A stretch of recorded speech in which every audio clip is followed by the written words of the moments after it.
maanta magaalada Hargeysa waxaa lagu qabtay dood ku saabsan hanaanka deyn cafinta Soomaaliya iyo doorka ay ku yeelan karto Somaliland.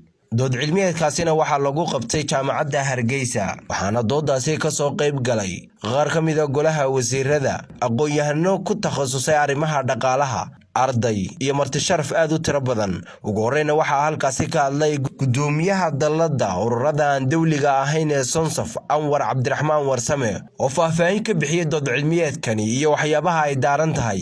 haddii aan laba saddex qodob ka ilaado ujeedada shirka maanta halkan aynu fadhino waxa weeye qodobka koowaad ah in aynu macluumaad iyo xog ka helo arrintan deynta cafinta Soomaaliya halkay wax marayaan sidee wax yihiin in wacyigelin laga helo.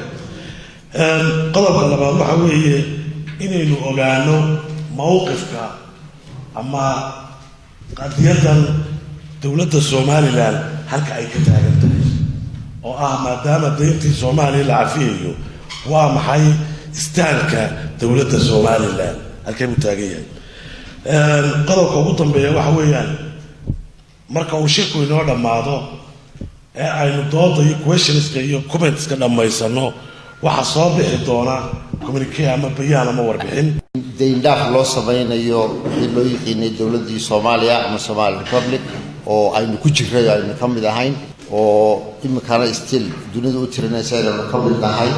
marka arrinta ku saabsan deyn dhaafkaasi inaga maxay saameyn lagu yeelanaysaa waxa weeyaan markaad ka eegto positionka wasaaradda arrimaha gudaha in ay tahay in arrinta amniga Somaliland khatar ku ah.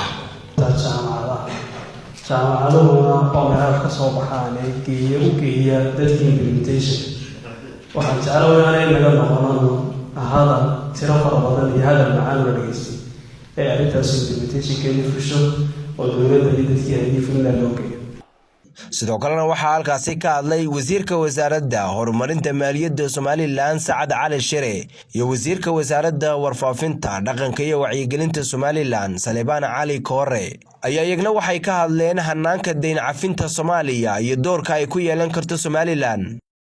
taal 40 milyan iyo barka lagu sheegay ama 4.6 ka lama oran karo maxaa loo dhaafaya laakiin sida loo dhaafaya waa inay noqotaa si labada dhanba Somaliland iyo Soomaaliya ba ay miiska fadhiyaan.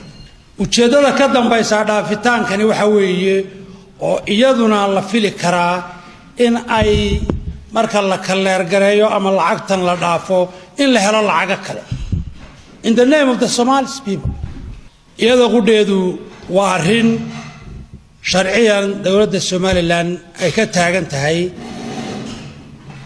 wax adag oo ah marka horena sida loo dhaafayo in si wada jira iyo international community-gu si cad looga wada hadlo haddii deyn la qaadanayana deyntaasi aanay noqon mid Somaliland dee lagu dul amaahanayo haddana iyadoo magacii Somaliland ku jira waa inay noqotaa mid aan Somaliland ama ay ku leedahay oo ay ka mid tahay dadka ka faa'iideysanaya ama aanay ku jirin. marka su'aasha ugu dambaysa waxa weeye haddii dalkan reer Somaliland nahay arrinkan deynta Soomaaliya laga dhaafo ma dhib bay ugu jirto way ka cabanaa oo way soo taagnaa si dhib bay ugu jirto waa soo dhowey.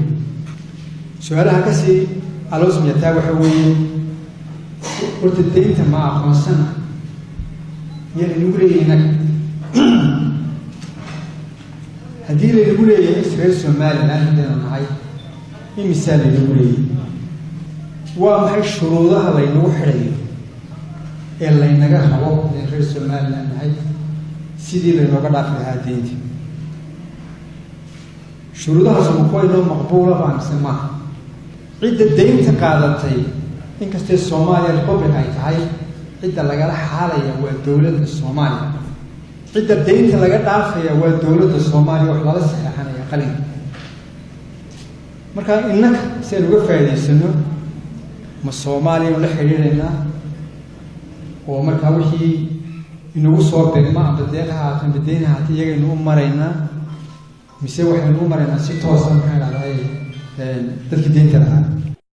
Idruus Maxamed Axmed, Ariel TV, Hargeysa. adeega cusub ee shirkadda Dahabshiil iyo Dahab. haddaba macmil adeegan cusub ee casriga ah waxa uu ku sahlayaa in adigoo jooga gurigaaga ama goobtaada shaqo aad lacag ugu xawishid asxaabtaada iyo ehelkaaga jooga daafaha dunida.